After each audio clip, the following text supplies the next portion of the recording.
The luggage on the back, please, Robbie. Aye, miss, I will. All right, Davy, I'll see to it.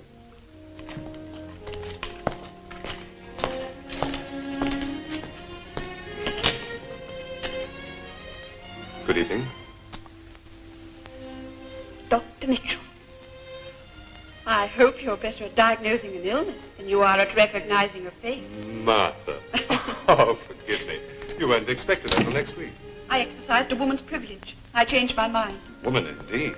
And yet, 3 years ago... Was I really so awful 3 years ago? Well, you were very young. I know one thing, Martha. You're very beautiful now. Thank you. How is the doctor?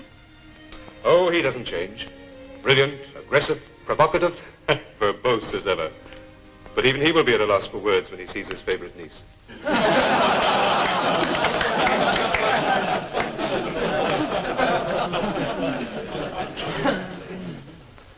Miracles, gentlemen, are an apology for ignorance and a retreat for fools. You, men of medicine, are the modern miracle makers. To primitive man, the human body was a miracle. To us, it is a structure of some 260 bones and attendant glands, muscles, blood vessels, nerves, organs, and tissues. A complicated structure, I grant you, but to us, no longer a miracle. And so today, some of you become doctors in your own right, masters of anatomy. I congratulate you. You are entering the most honorable profession in the world. Sometimes too honorable. If half my colleagues pursued the study of disease as strenuously as the honor of knighthood, the country would be a damn sight healthier place to live in. But let me warn you, your studies do not end here. As long as you face the challenge of death, they never will end. Remember also that death is not only your enemy, it is your friend. Death is an incident producing clay. Use it, mold it, learn from it. And finally, hearken to the words of Mr. Alexander Pope. Know first thyself, presume not God to scan. The proper study of mankind is man. Yes, gentlemen, man, alive or dead.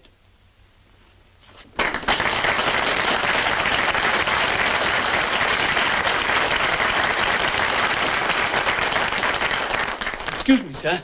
Yes, Jackson? May I speak to you, sir? Certainly. Thank you, sir. Well? I was hoping to have graduated this term, sir.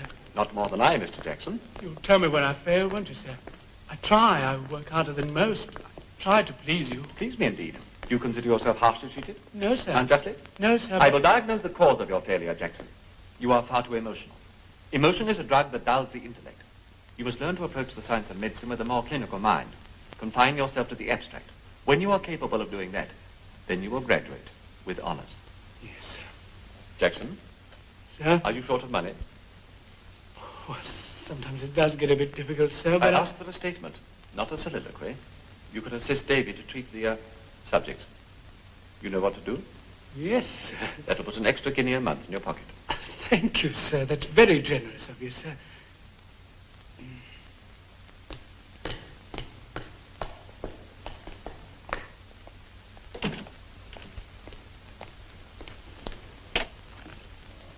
Ah, Mitchell. Well, another 30 witch doctors let loose upon the unsuspecting populace. Good heavens. Uncle. My dear child. Mitchell, we must write and thank Madame Duclos for this miracle. I thought you didn't believe in them. Oh, I do now. From a gawky, long-legged schoolgirl to this. You look quite wonderful, my dear. A tribute to French cooking. I'm proud of you. Thank you. And I'm grateful to you for sending me to France. Mitchell, we must drink a toast to France. You're the man for a pretty speech. Oh, I can hardly compete with you, sir. Would you call my speeches pretty? Tell me, my dear, did you have a good journey? Wonderful. Comfortable? Excuse me, sir. There are two gentlemen here with the stiff. I beg your pardon? With the subject, sir. Thank you. Yes, sir. Attend to this, will you? And don't wait for me. You'll tell him all about the broken hearts you left behind you in Paris.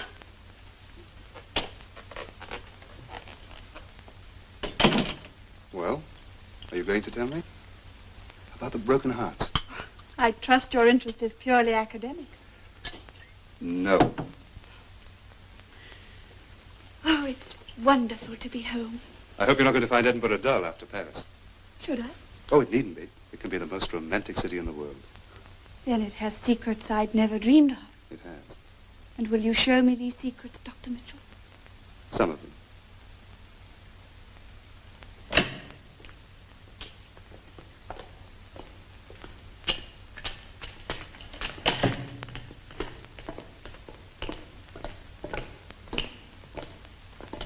Nice and fresh, sir. Just a week in the grave.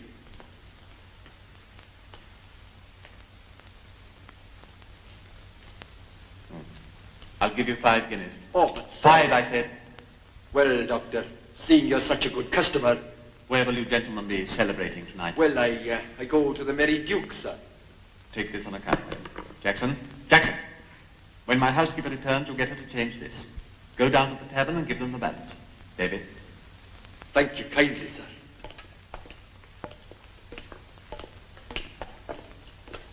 Nice and fresh. You'd think the medical council could do something about it, sir? In what way? So that academies could be supplied legally with bodies. They could petition Parliament. Oh, yes, Parliament.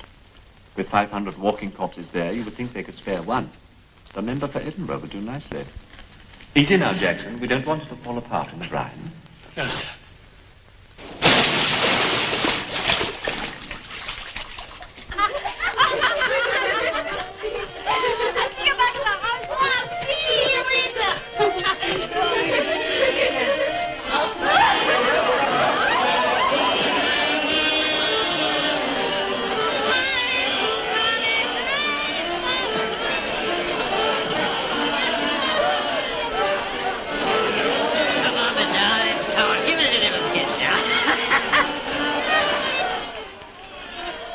You see them two, Willie?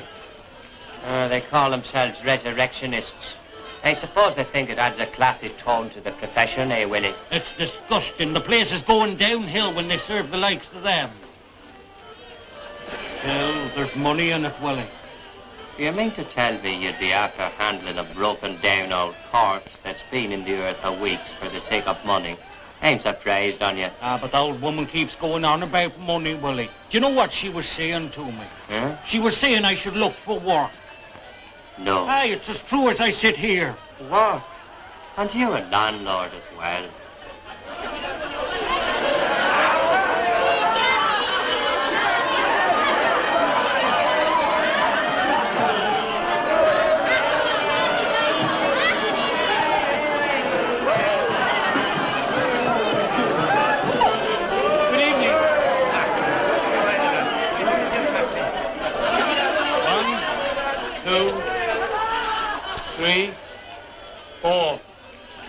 Thank you kindly.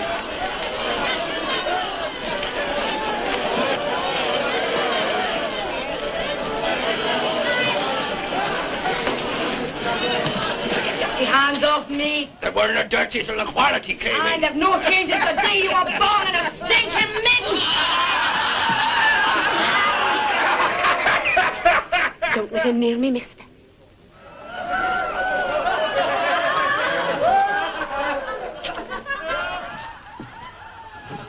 Give the lady back her skirt. Come and get it. Watch, mister.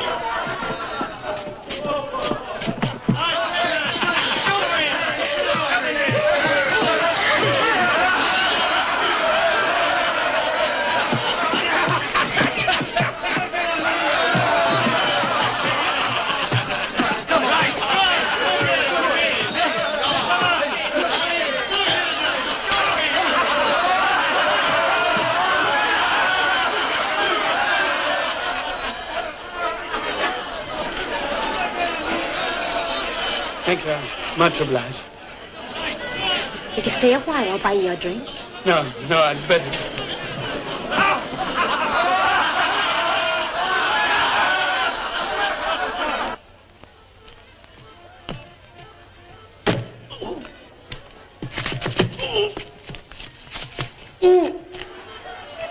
Help! Police! Murder! Help! Help! Police! Murder! Come with me. Quick! Quick!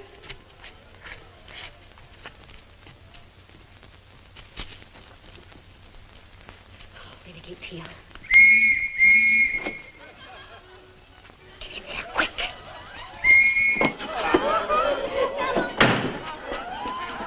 Come on.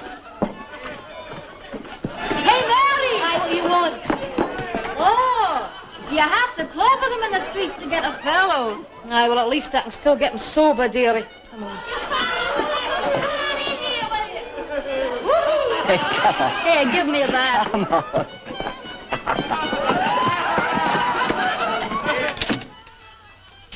Here, get underneath the light. Let's have a look at you. It's not so bad. I'll soon fix that. Sit yourself down. Thanks for your trouble. Oh, it's the least I could do. You help me. Bring that chair over, will you? Look, there's no need to make all this fuss. No fuss.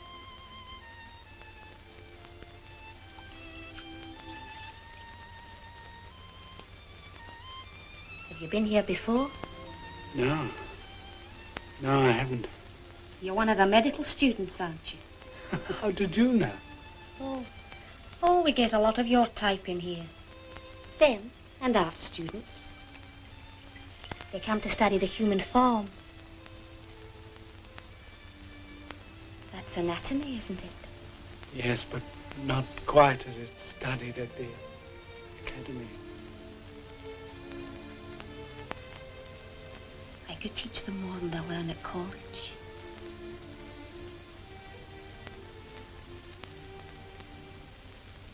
Don't you think I could? I think I'd better go.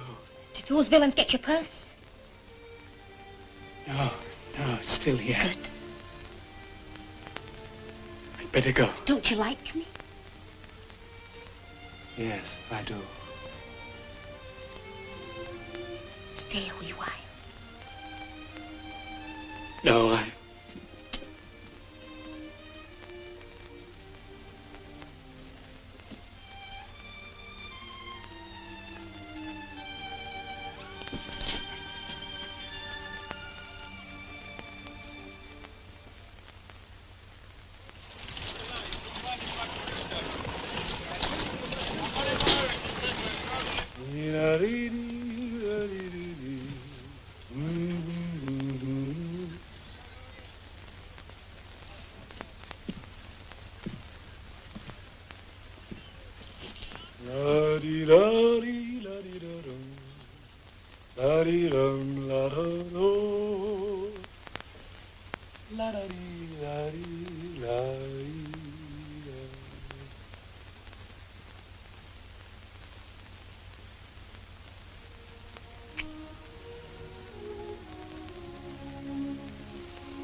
How's your head?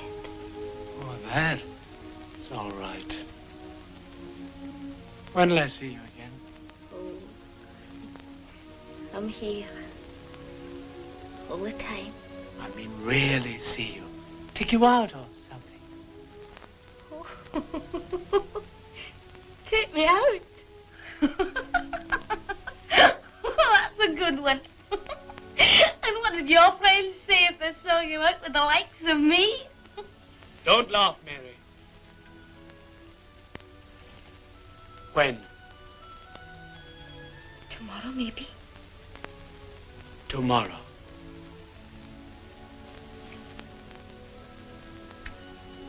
You'd better go. You're going to be late for your class. Good Lord, yes. Oh, Knox, all right? All right? Tomorrow.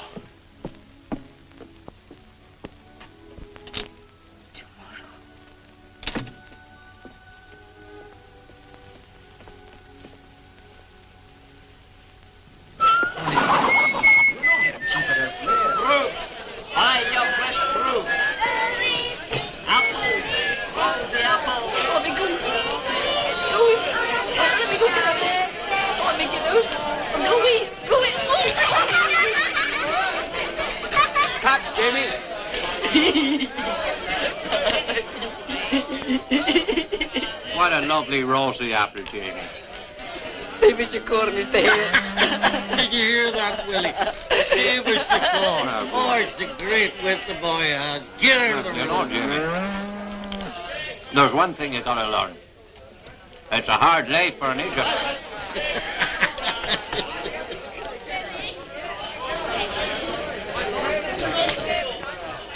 Mr. Burke! What is it, Jenny? It's coming to eat you home. Something terrible's happening. Well, what is it? You see when you get home. Could it be the old woman's broke her neck? Stop your wishful thinking, man. Oh, it's the grand clown you are, Willie. Poor old John. Just a handful of bones. Aye, that he was.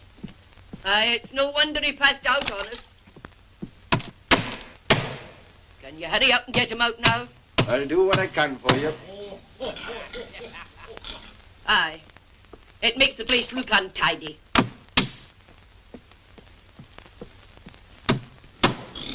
Guess the news, Willie. Surprise me. Old John's been and died on us. No. He must have passed away in the night without a word of warning. Did you hear that, Willie? The lodgers died owing me money. £3 it is. Now, what kind of a man is it would do a thing like that? Huh, trust old John to take the easy way out.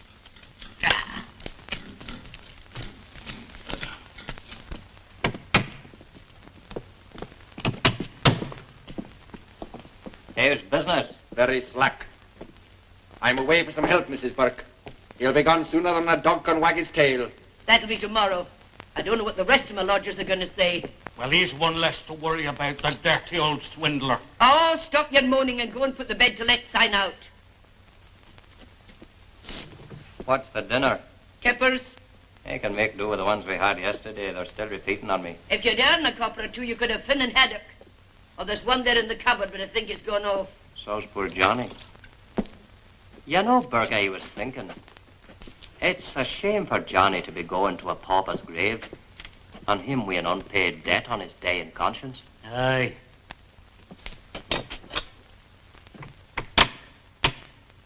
Sure, they put them things on very loose. What are you up to? Burke, could your missus go down to the pub and get a can of gin? And what do you think I'm going to use for money? Stop your clacking, woman. Have you no respect for the dead? Here. You're not so generous when it comes to paying your share of the house. There's your man here, says. Be off with you. Yeah. We could get 6 guineas for him up at the doctor's place, and that'd wipe out the debt. Aye, and besides giving him his rightful chance of salvation. It's a great pleasure to be doing someone a kind service. If only he knew how happy he would be. Ain't he got a mean old face? No wonder he died owing me money.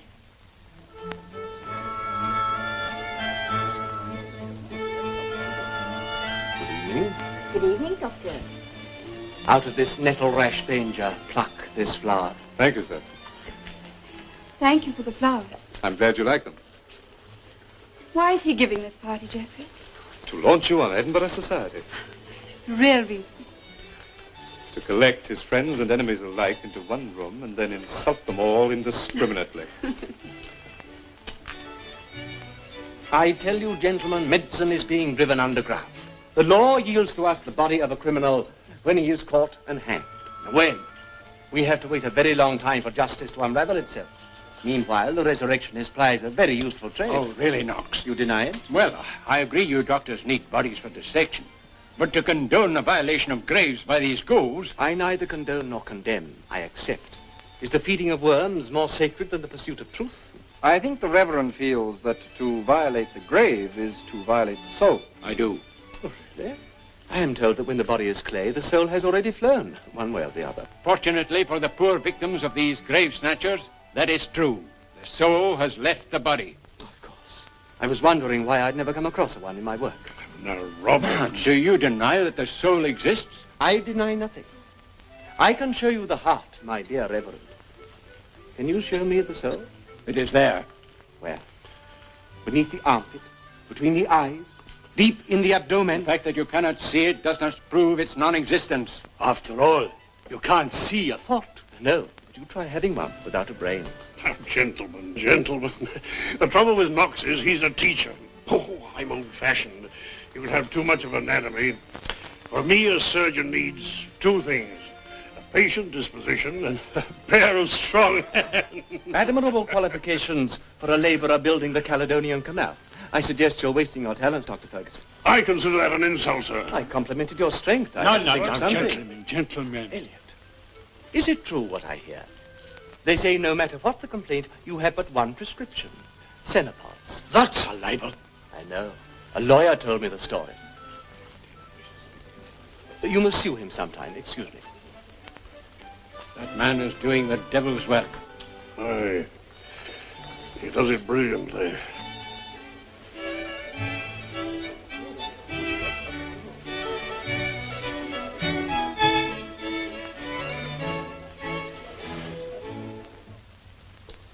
It's terrible creepy here, isn't it, Willie? And leave the talking to me.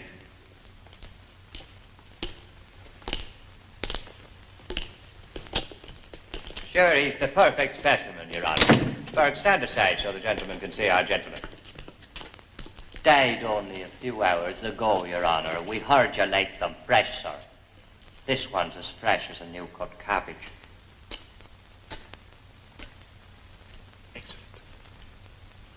Excellent. I'll give you 7 guineas. Thank you kindly, Your Honor. Is this your normal line of business? Well, it's Mr. Burke here. He's by way of running a small lodging establishment, you see, and... I see. Mm-hmm. Put him in the brine, Davy. May the saints preserve Your Honor. And may his soul rest in peace. Amen. This way. Come on, Willie.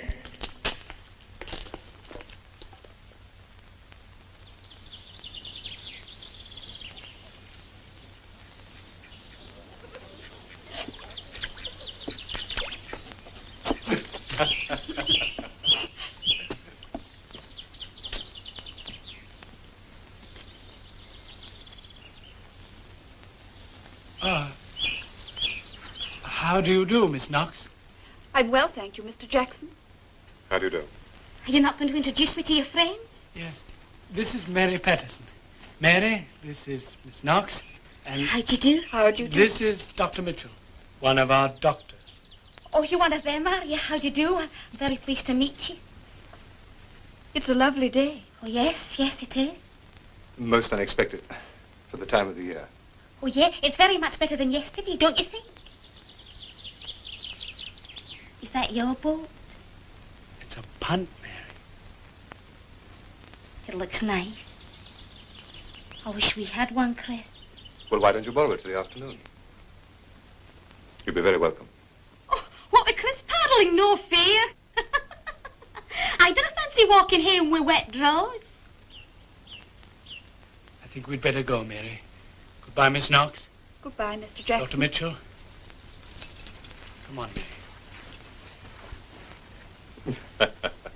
Well.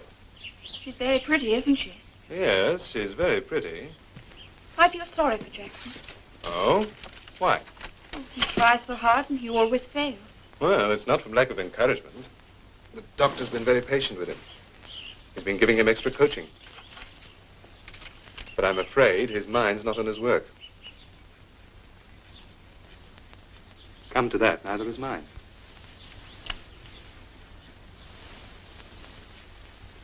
What's the matter, Mary? Were you ashamed to introduce me to your friends? Oh, they're not exactly friends, and I wasn't ashamed. Well, you looked it. Look, Mary, I'm proud of you. You know that? I'm the proudest man in the world. Oh, you need a woman about the place. I need you. Oh, yes, Mary. No, later tonight. You. Tonight. I can't. I've got to work tonight. What? Tonight? Got papers to prepare for tomorrow's lecture. I thought perhaps we could go out for a wee drink somewhere. And then come back here. No,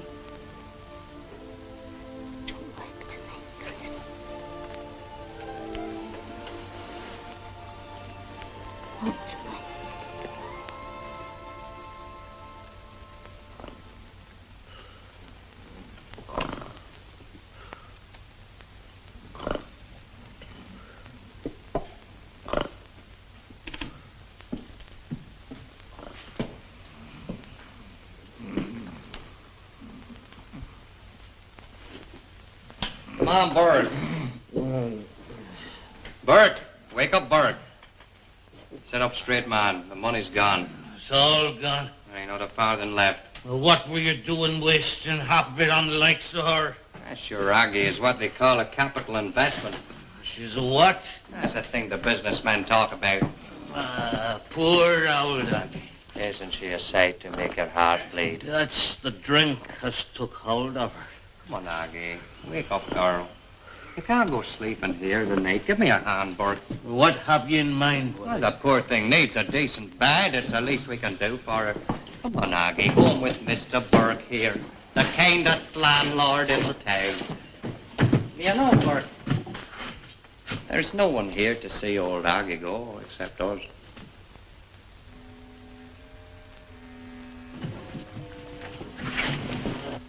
$12 all's well. 12 o'clock, all's well. 12 o'clock, all's well.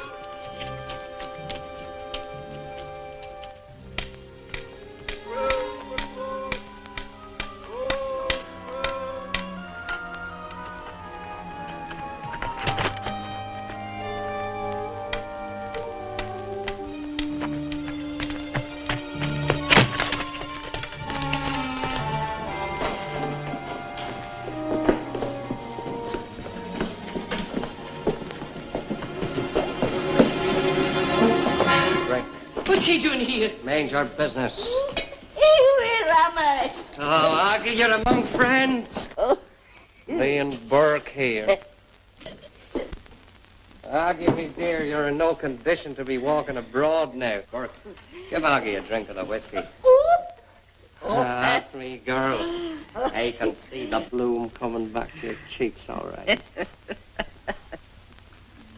Helen, go outside and keep watch. What for? Do as Willie says, woman.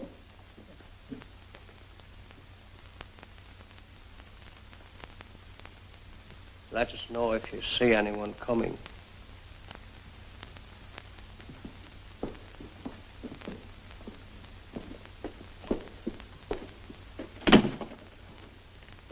Willie.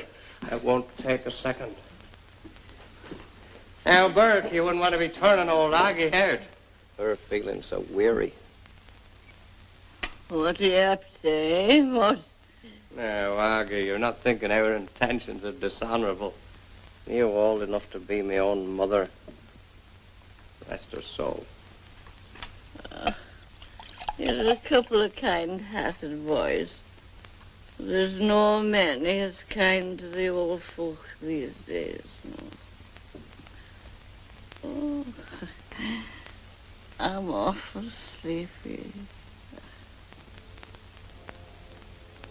That's right, Aggie. You have a rest. Have a good rest. Do you hear that, Burke? She wants a rest.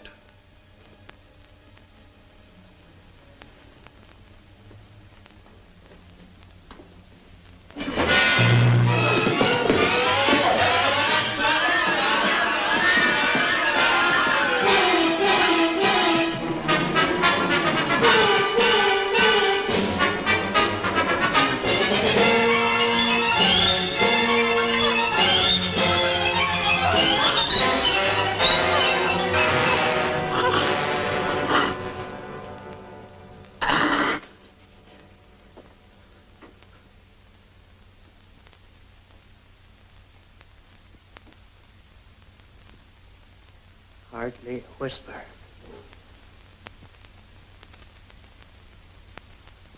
Sure, the old girl's better off. She'd know where to go. That must be a terrible thing when you're old. She bit my hand, Willie. She bit it. Well, you can't blame her for that. Here. Put her in here. Hold her up nicely, Burke.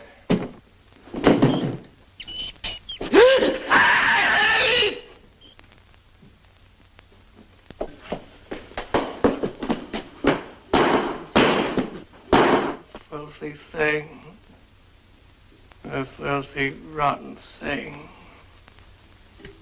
Ain't she a beauty, eh, Willie? Ain't she a beauty?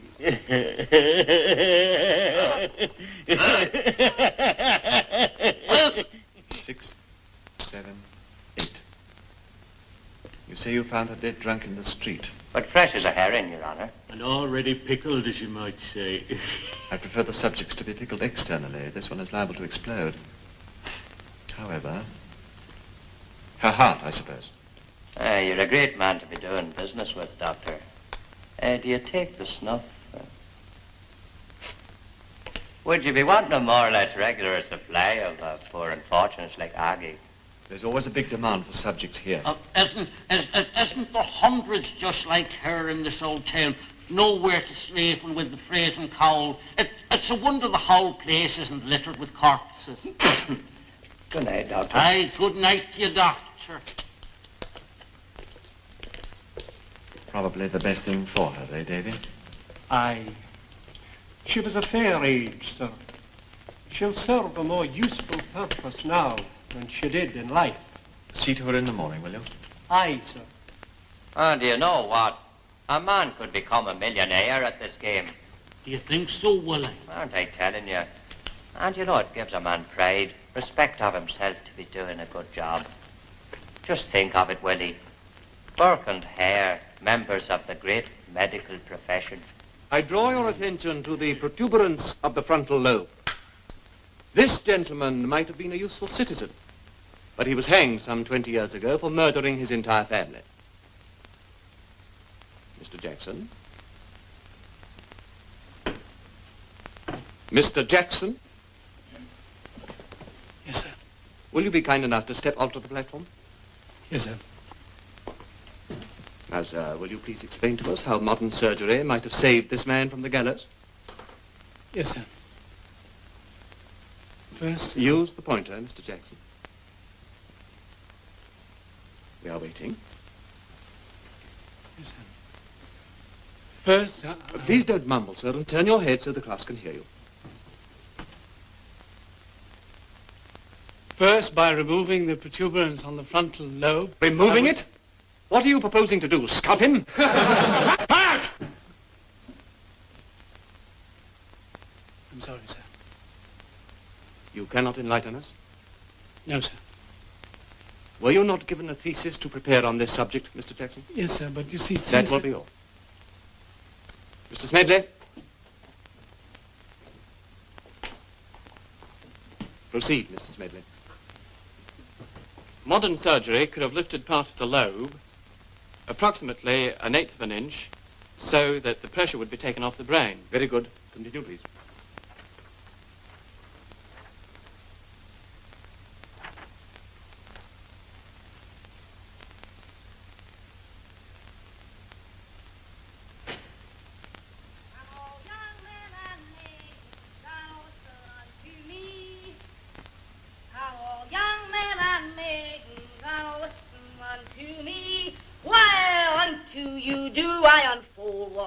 My destiny.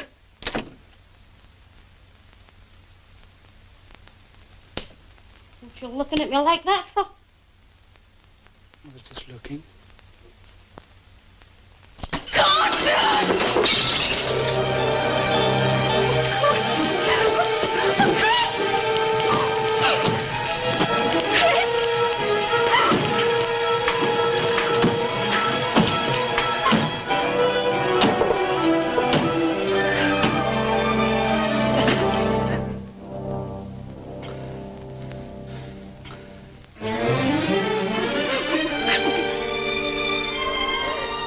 Mary, it's all right. Oh, you must hate me. Yeah.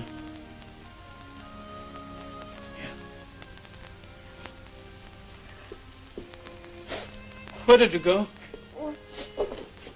I went across the road for a wee drink. You know how it is. Yeah, I know how it is. Chris, Yeah.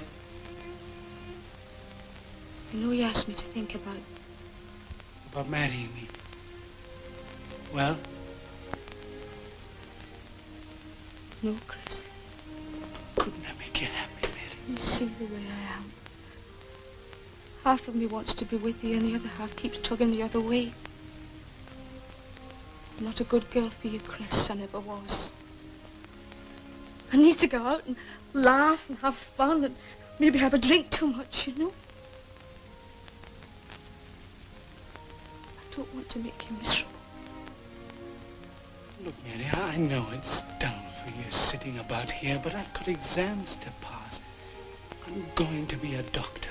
I know that. But I will try and take you out more. Honestly, I will. Will you, Chris?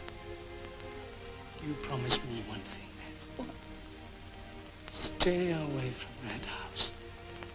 I'll try. Well, I'll try, Chris. Promise me. I promise. Good. And tomorrow night I'll take you out and set the town on fire. Chris. Oh, let's not talk about fire, Chris.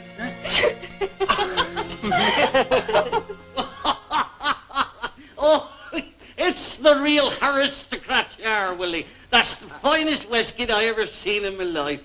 That suits the colour of your eyes. Bloodshot. Ah, keep a civil tongue in your head, woman. Is there nothing for me? What do you want? Oh, I saw the bed to let notice. And if the bed's still vacant... Oh, don't stand there in the draught. Come in.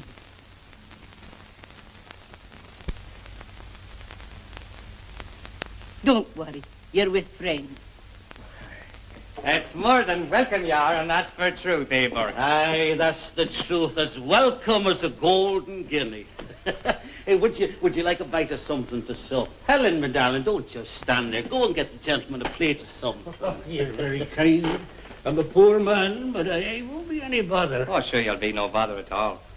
Have you been long in Edinburgh? Oh, no, I just arrived the day. I'm down from Inveran. That's a war up in the Highlands, you came. Is it now? Did you hear that, Burke? A gentleman's come all the way down from the Highlands. Aye. Will you be wanting the bed for long? Ah, well, that's hard to say. I'm looking for work, you see. I see. Tell me, do you take the snuff? Okay, thank you. Tell me, Mr. McLaren. Angus McLaren. We'll just call you Angus. Tell me, Angus, have you got any friends in this town? Oh, no, I'm just a crofter. And there are hard times by. So I just thought to myself, it'd be nice to visit the capital and make a decent sum of money so as I could end my days in peace. Isn't that what we all want? Just to end our days in peace.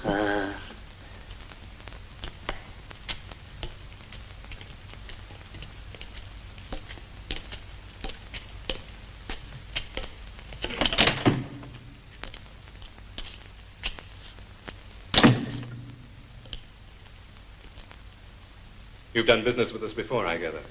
Oh, aye, sir, that we have. With Dr. Knox. The doctor is occupied at the moment. I'll attend to you myself.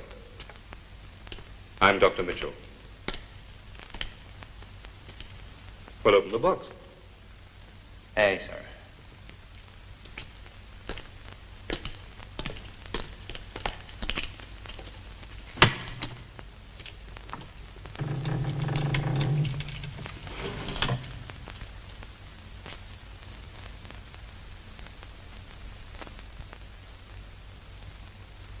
This man died only a few hours ago. Oh, aye, that's right, Doctor. You see, we got him quick before the parish undertaker could get his thieving hands on him. Where'd you get him? Well, you see, the poor old soul was lodging at my colleague's house. That's Mr. Burke here. And he seemed to take ill, just old age, passing away in the night. How did he get that bruise? Bruise? Has he got a bruise? Well, look for yourself, man. Oh, would you believe that? Do you see that, Burke? He's got a bruise on the side of his head. Isn't that amazing? You know, I'm glad you pointed that out, Doctor. I said, where did he get it? I don't think there's any need to cross-examine our friends, Dr. Mitchell. We've had several fine specimens from these gentlemen in the past. I was merely trying to establish the cause of death, sir. Don't tell me he was a patient of yours, Mitchell. Yes, I think 8 guineas is the current market price, is it not? 8 guineas it is, sir. And as ever, sir, it's a pleasure to be doing business with a fine gentleman like yourself. Aye, that it is, Doctor. Show our friends out and then lock up, will you, David? Good night, dear Doctor. Good night.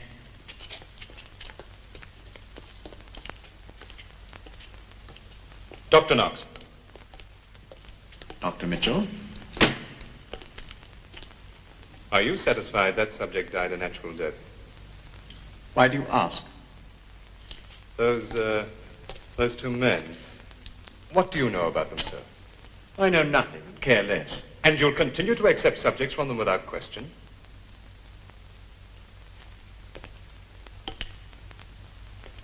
I will continue to teach anatomy, using the best specimens available to turn out doctors who will replace quacks.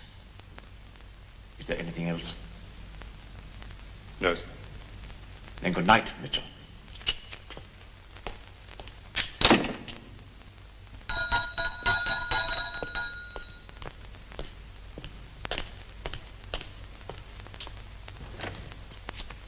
Is Dr. Knox engaged? No wish to be disturbed. The doctor is busy now. We'd like to see him on an urgent matter. Will you kindly tell him? Come in, gentlemen.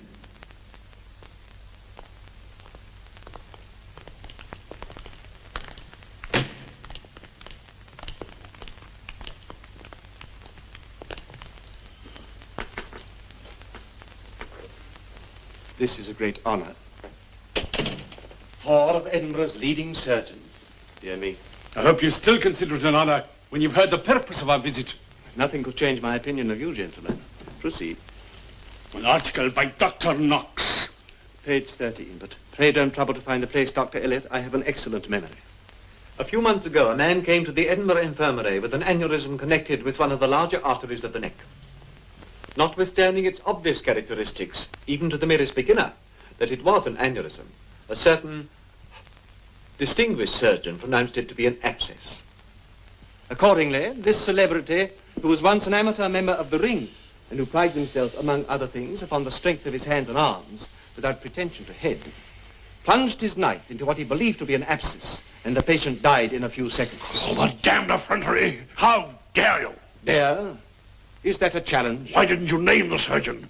Are you frightened of a lawsuit? Since we all know your name and your reputation. You heard that, You gentlemen? surprise me, Dr. Ferguson. I would prefer to remain anonymous. I intend to sue you to the last penny in your possession. A most laudable enterprise. No doubt your preoccupation over a rich harvest will inspire a more adequate excuse for your next failure. Why, you?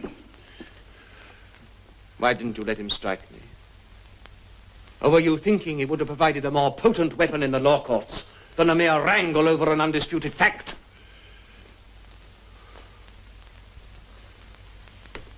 I see before me 4 white, angry, baffled faces. Why? Because I have written an article? Because I have accused one of you of murder? My friends, go ahead. Take me to the high courts. And in the words of your puppet, sue me for every penny I possess. A businesslike venture. I wish you better success in the field of commerce than you have enjoyed in the sacred task of our profession. Is that all you have to say? No. I am aware that the path of truth was never strewn with roses. On every hand one encounters a grey gauntlet of empty threats. To be condemned by ignorance is a compliment to knowledge. Croak your miserable way to the law courts if you dare. I will meet you on the steps of the torchlight to scorch into your souls and leave them bare as a warning to your future victims. And now, if you will be so good as to incline your heads slightly to the right, you will observe the door. Please use it.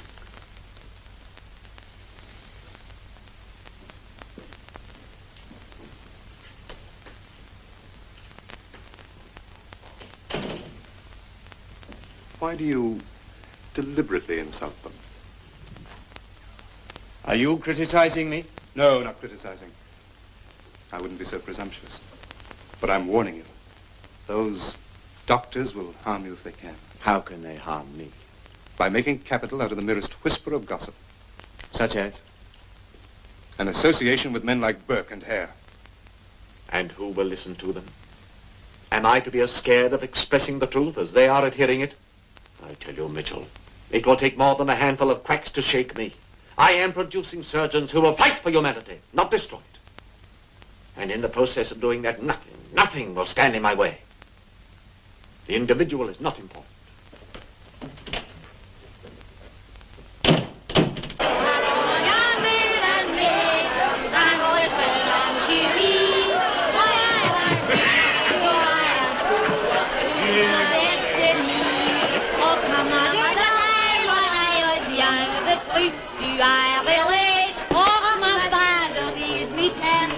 Hey, what's the time?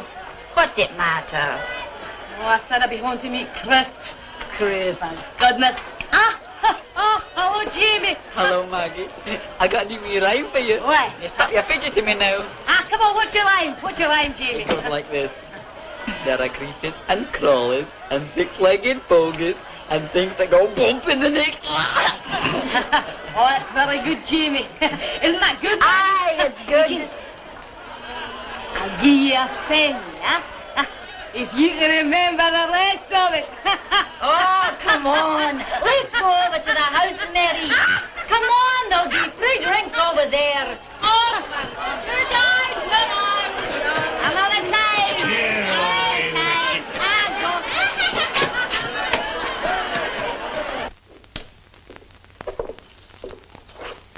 Mary?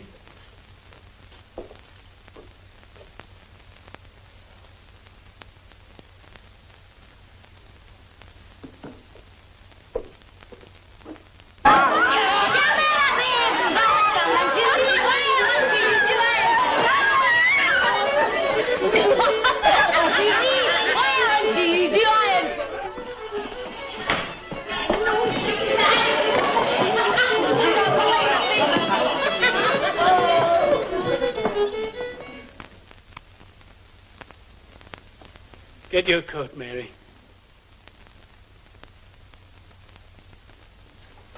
Get out of here. If you want a scene, I'll give it to you. You're drunk, Mary. Let me take you home.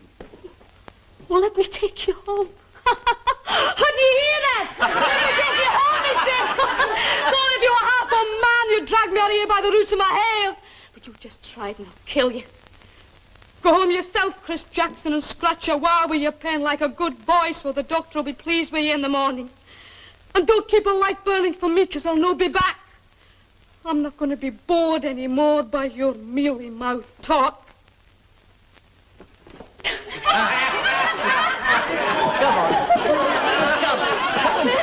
Come on. Come on.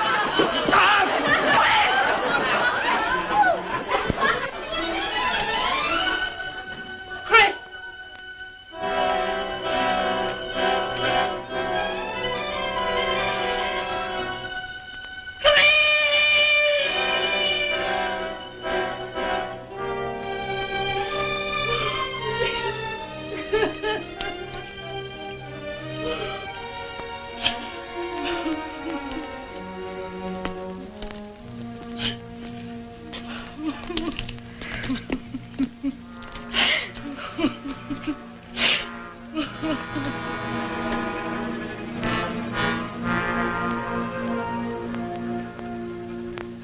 What is it now?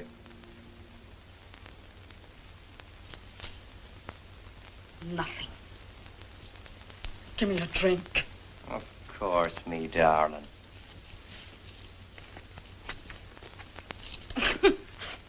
I'm a poor fool to be grieving for the likes of him. Imagine me thinking I could make a man out of a ninny. There's plenty more of that where we're going. Why? Where'll that be? Tanner's close. Just the three of us. as cozy as 3 bugs in a rug. It's just around the corner. Just around the corner. Just around the corner. Just around the corner. Just around the corner. Just around the corner. Come on.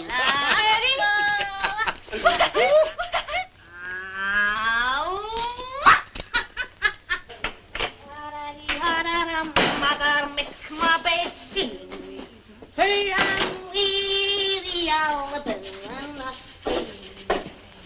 Burke, where's your wife? She's gone to see her twin sister. You'll wait here. Why, Willie? What for? Because I'm telling you. Oh, you don't make the place untidy, Willie.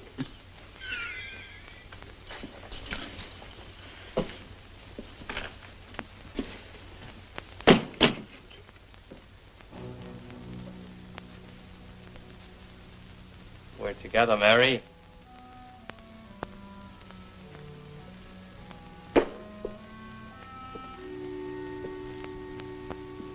Just the 2 of us. No. Leave me alone. I can give you money.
Willie, the old woman's coming. Well, let's get her. Hey. What's she doing here? She's dead. Did you touch her? Nobody touched her. Willie just killed her, that's all. Oh, that's all right. I don't want a thing like that in the house. She get us a bad name. Look, me and Willie has work to do, so go to bed, woman. What, and her lying there, get rid of that first. Just look at the mess she's made in my bed anyway.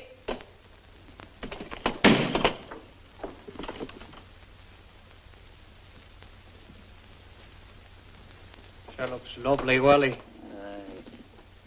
You know, I'm thinking the good doctor should give us a bit more this time.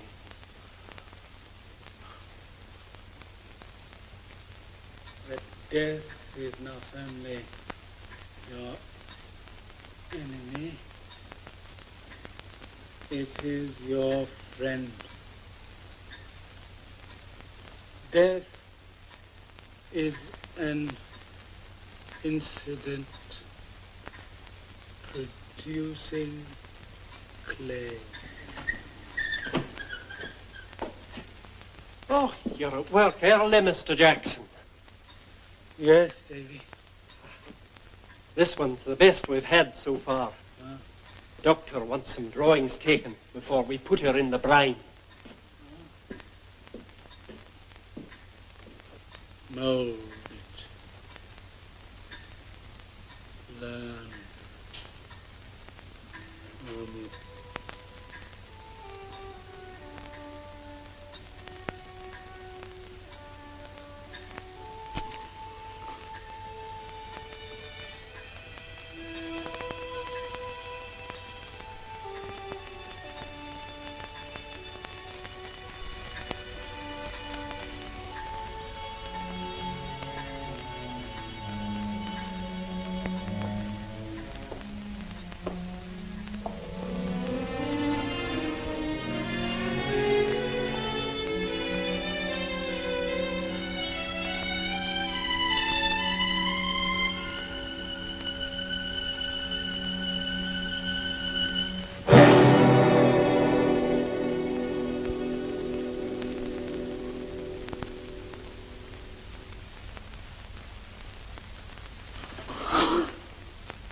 Jackson.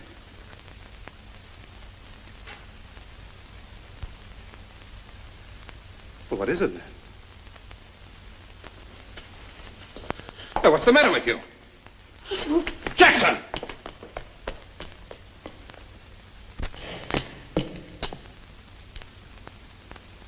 Burke and Hare. Mr. Jackson?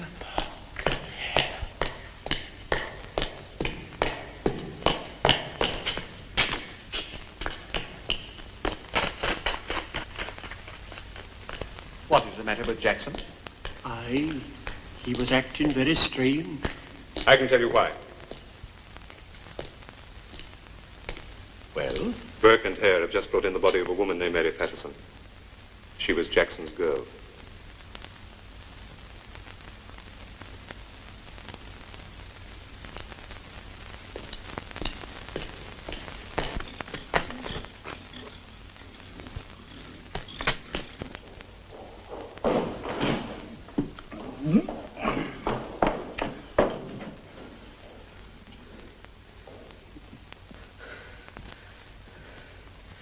You killed Mary Patterson. I never touched her. Be off with you.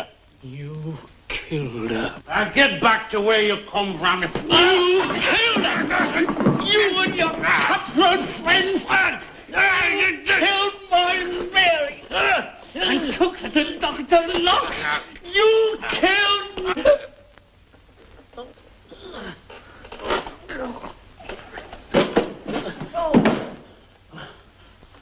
Well, Burke, that's one subject we won't be selling to Dr. Knox.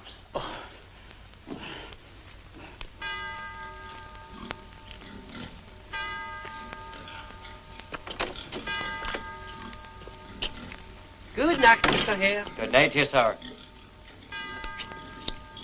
Come on, me darling. Hey, you'll be as sober as a judge in the morning.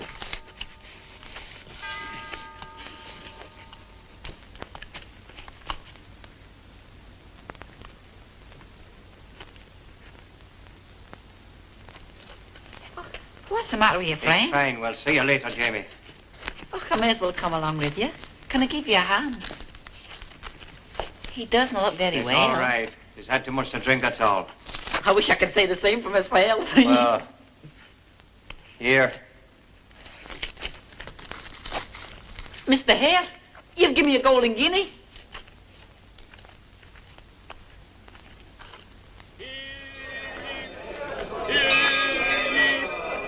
Murder! Murder in Westport! Murder most foul! If any, in the name of the King, have any information which will lead to the apprehension.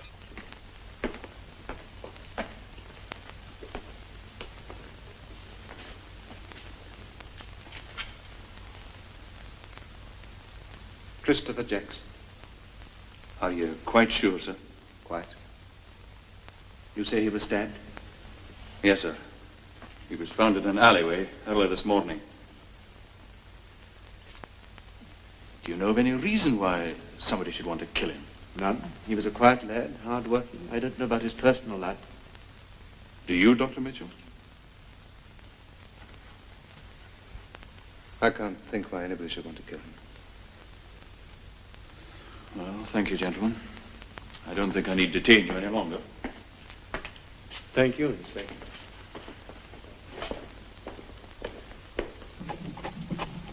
Why didn't you convey your suspicions to the police?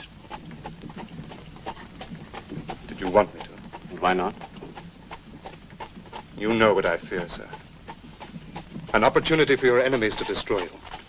Your consideration for me is very touching, Mitchell. However, if you seriously think that Burke and Hare were responsible for Jackson's murder, your duty as a citizen is obvious.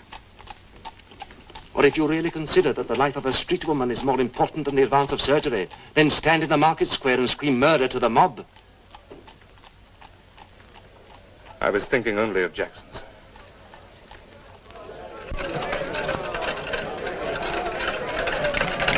Hey, come on. Hey, did you see that, Willie? Aye, the good doctor coming away from the police station. A lot of good that'll do the police. Hey, what you skulking there for, you daft loon? Did you get the drug home safely?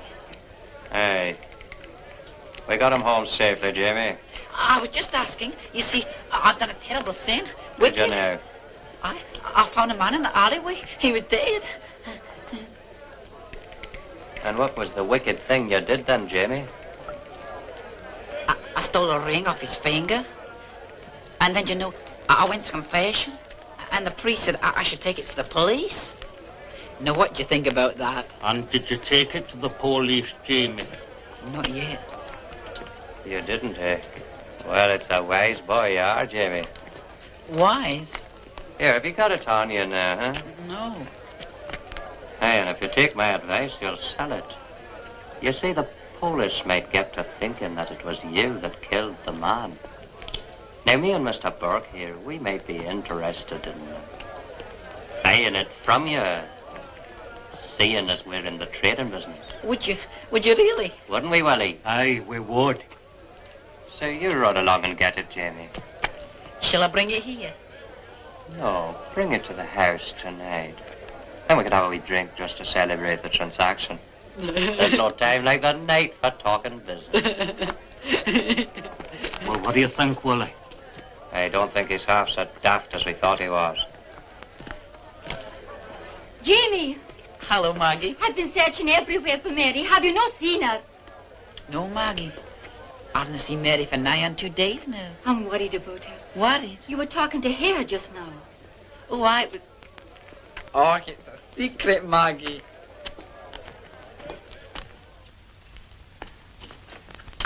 Geoffrey,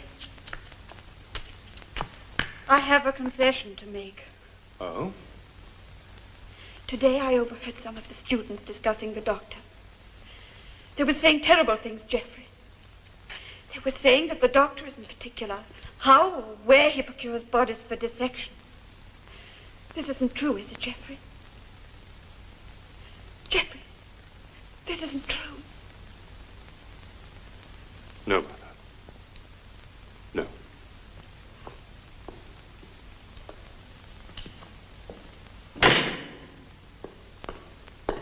Good evening, Mitchell.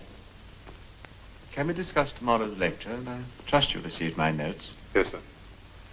Our subject is the heart.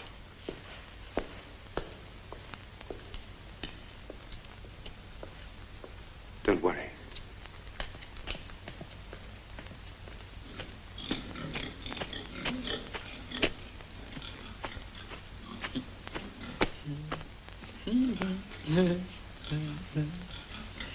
Hello, Mr. Burke. Hello, Mr. Hare. Hello. Hello, Mr. Burke. Are you there?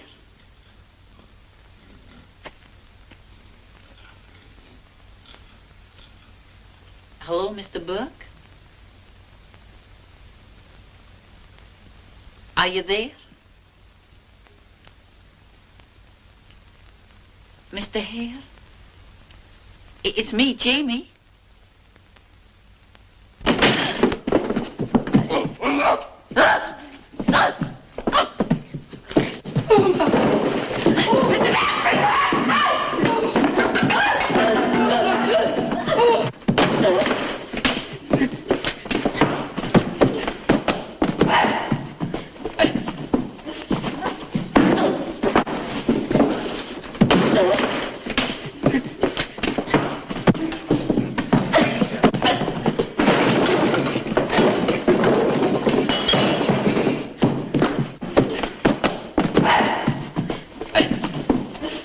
Alan, get outside. Watch for anyone coming.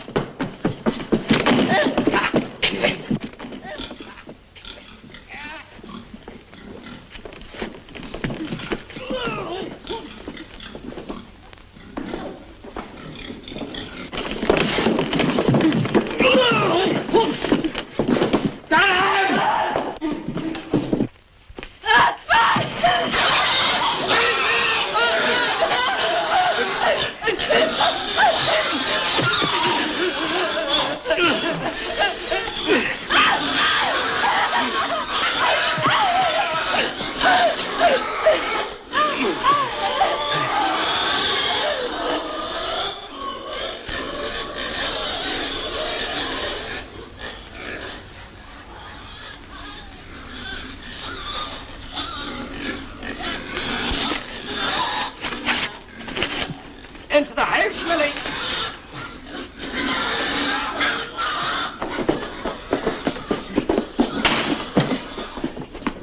Get him out of here as quick as you can. What's the matter, Helen? There's no more screaming. Only the pigs. Get the box ready, Burke. Oh. And don't let's be forgetting the ring. That's what he come here for.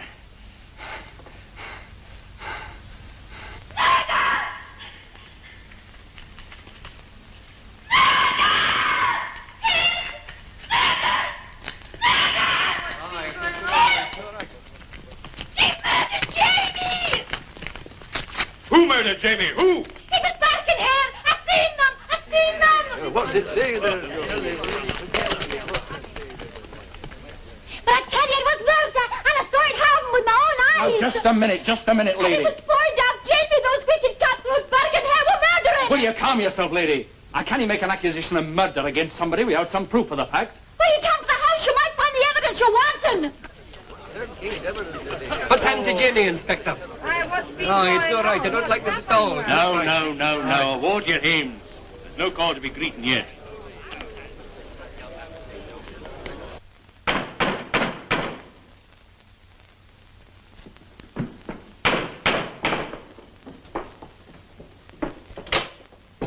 All right, Mistress Burke, where are they? Well, what do you mean? What do you think I mean? You can't come busting into decent people's homes like that. Where's Dob Jamie? I don't know. I never saw him. I swear it, I never saw him, I tell you. And you're lying. No. He murdered Jamie. No, I I didn't. saw it happen. No, it's not true. And Danny Patterson, you dirty beast. It's not true, I tell you. Stop it, will you? Stop it. You besom that you are on. Stop it, Jojo. Stop it, will you? They're dead. They're both dead. And if you want to find them, go to the Academy of Dr. Knox.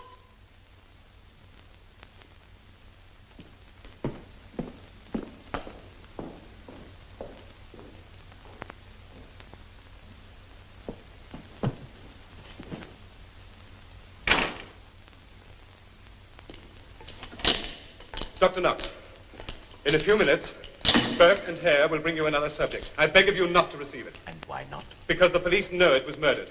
A woman witnessed it.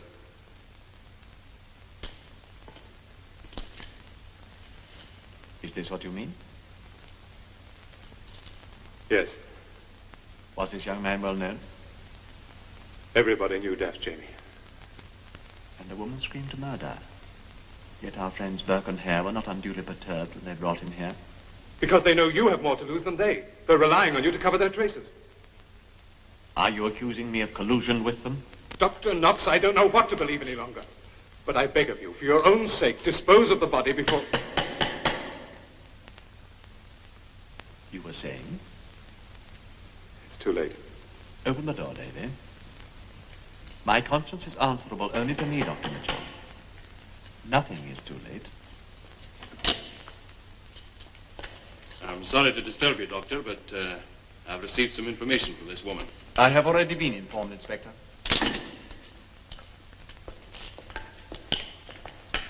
That's Jeannie. Poor Jeannie. It was delivered a few minutes ago by two men of the name of Burke and Hare. Have you examined the body? You interrupted my intention, Inspector. Take a look now, Dr. Knox, if you please.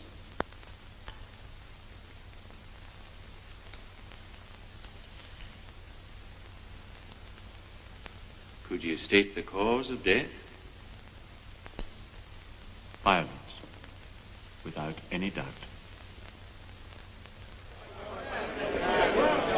They've been murdering right under our noses. And what's the law doing about it? Let's get after them ourselves. Bring them on! Let us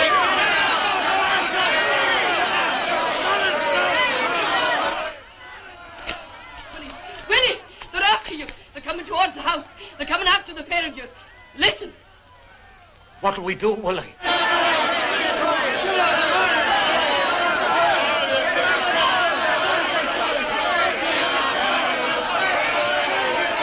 It's all up with us.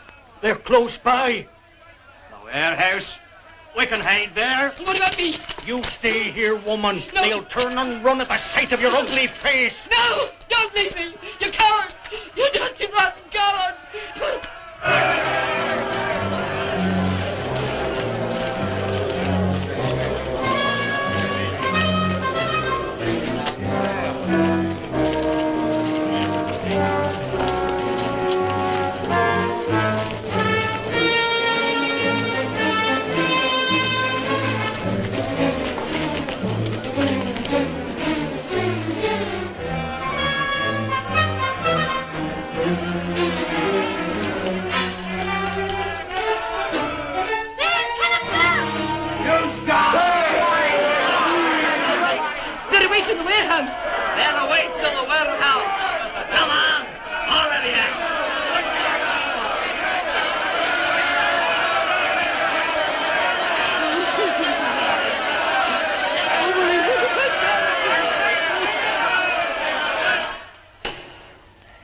I coming, Willie?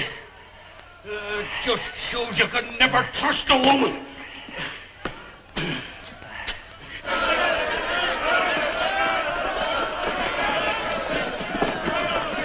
Come on!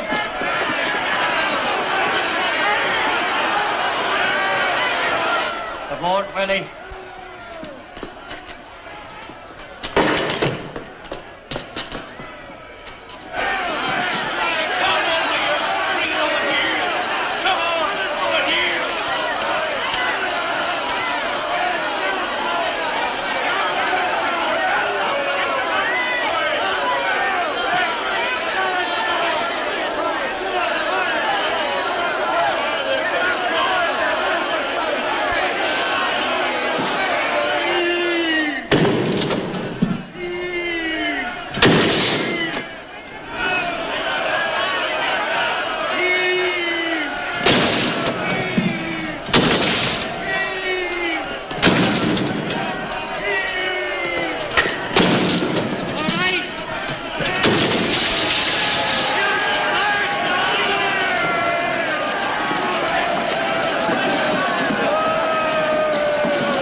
They've arrested Burke and Hare.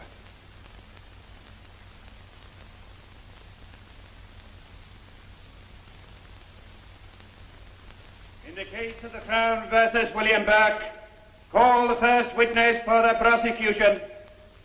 Call William Hare. William Hare. Silence in court. Place your hand on the Bible. Do you solemnly swear to tell the truth, the whole truth, and nothing but the truth? Oh, that I do, Your Honor.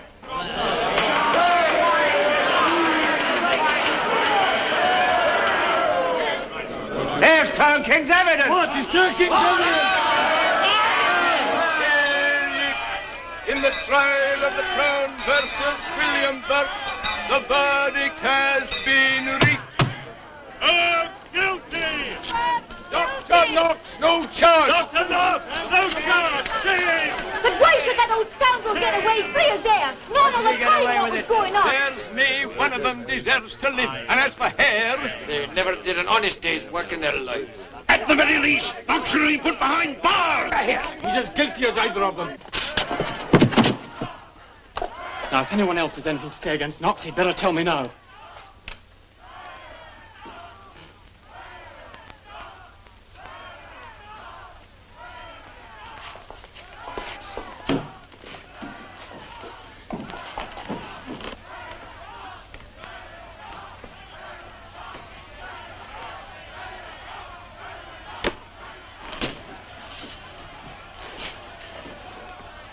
Be seated, please.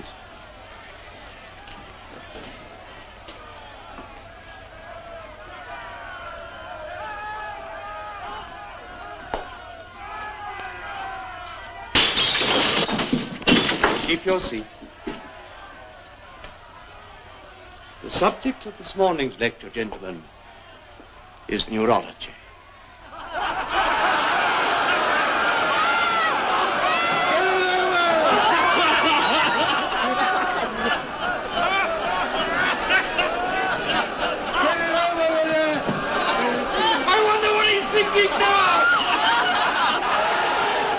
It's a curse on Dr. Knox, I'm thinking, Father. Do you know he never paid us for the last subject we brought him? Now you must make an act of contrition, my son. Ah, that's none of my business, Father. But if he'd paid us for the subject like an honest man, I'd be standing here in a decent pair of trousers, meeting the public as I am for the first time. Miserator vestri omnipotent.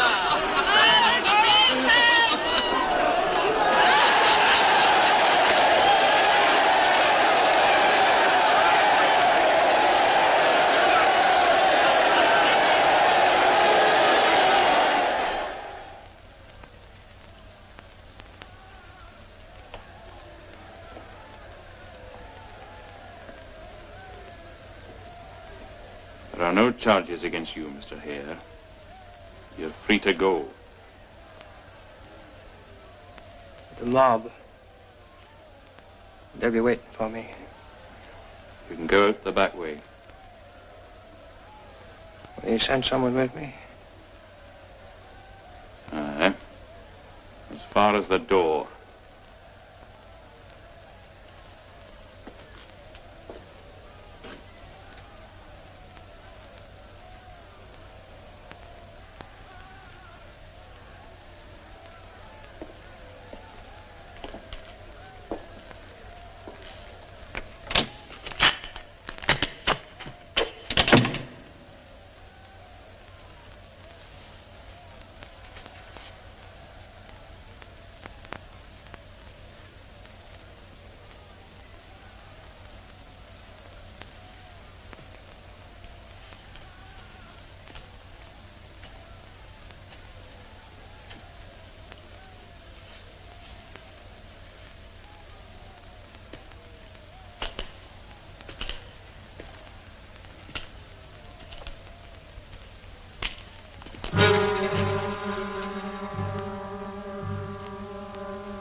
Not me eyes.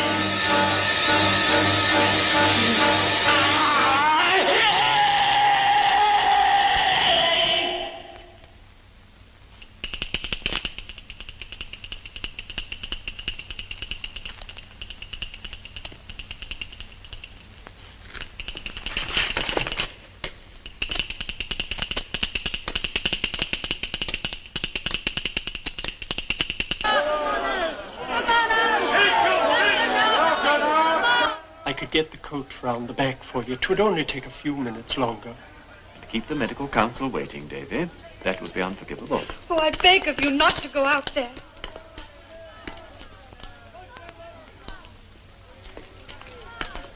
Geoffrey! Take care of her, Mitchell.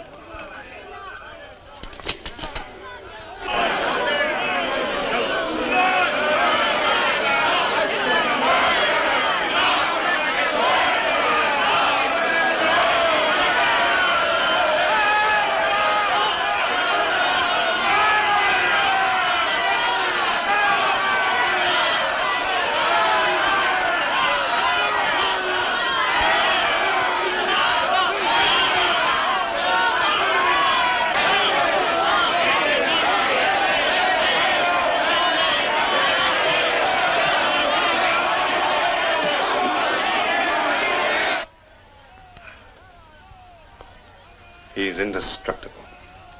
No, he isn't indestructible, Geoffrey. With all the jackals snapping at his heels, he's bound to fall. In a few minutes, he faces the medical council. Doctors who for years have tried to destroy him. And he hasn't got a friend who'll raise a finger to help him.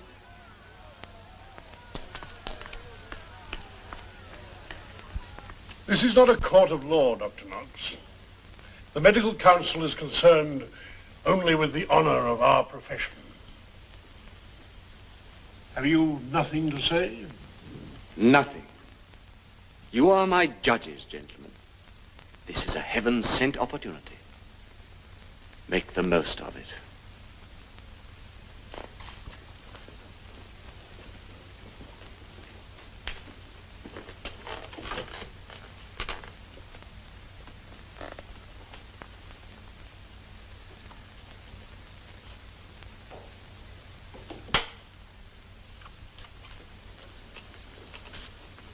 Mr. Chairman, gentlemen. I don't think we require your presence, Dr. Mitchell. I feel there is something you ought to hear, sir. Very well. Gentlemen, I haven't come here to defend Dr. Knox, and I'm not going to plead for him. We have all traded in death. Bodies snatched from the grave, bodies taken from coffins before they went into the grave. In all the years of your experience, can you deny that doubt has ever entered your minds? As to what, Dr. Mitchell? As to the cause of death. This is a scandalous implication. It is more than that. It is an accusation. We are the students of Hippocrates, but some of us are hypocrites. Look into your hearts and seek the truth. And then if you condemn Dr. Knox, ask yourselves whether or not you condemn each other and the entire medical profession. Dr. Mitchell, I demand that you retract that statement.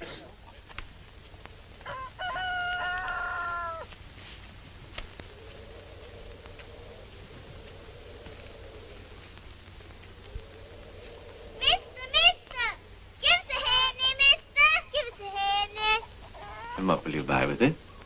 Oh, just a few sweeties, that's all. I'm sorry. I haven't any money with me. If you want to come to my house, I'll give you some there. No, thank you. You might send me to Dr. Knox.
Davy? Oh, I can't tell you how glad I am to see you. I thought I'd never see you again. And why? Because of the mob. Death to Dr. Knox. They've been shouting it all night. So you didn't expect me to return in one piece? Or perhaps as a subject for my dissecting table? I've only been walking, Martha. All night? All night. Excellent for the constitution. And most edifying for the soul. The soul? Oh, yes. I admit its existence. We are not demigods, Martha. As a child, I believed in God and the devil. It took a child to show me what I am now. I failed, Martha. Oh, no. Yes, I failed. Oh, I don't care what they say about me. I've listened to the screams of the mob and the howls of deprecation from the medical council. Bloodlust and hatred. I bracket my colleagues with the rest. I despise them all. Everyone? Until this morning, yes. But I've just heard the voice of conscience. From a small child, I heard the truth. And what did the voice of conscience say? It said, you are an ogre, Dr. Knox. You have killed humanity. For the sake of humanity. For the sake of achievement, ambition. Those bits of clay, poor lumps of humanity that Burke and Hare brought in. I have to confess to you, Martha. They seemed so small in my scheme of things. But I knew how they died.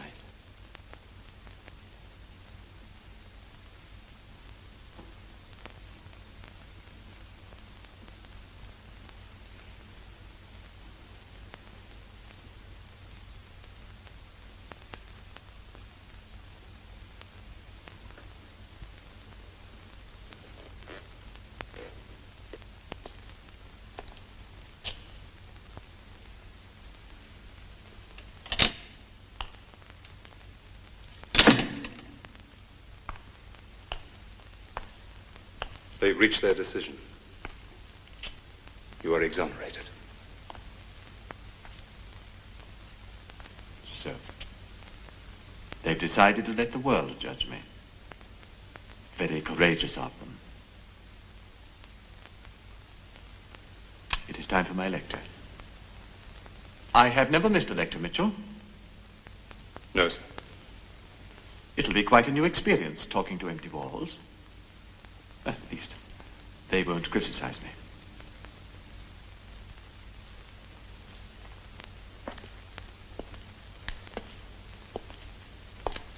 Thank you, darling.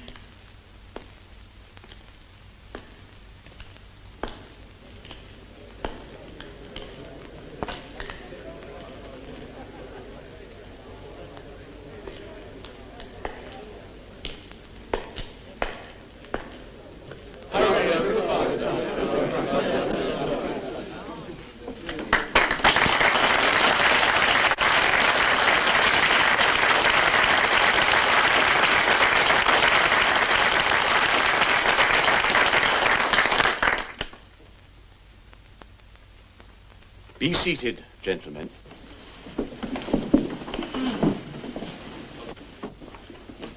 Before commencing this morning's lecture, let us consider the oath of Hippocrates, the sacred oath of our profession.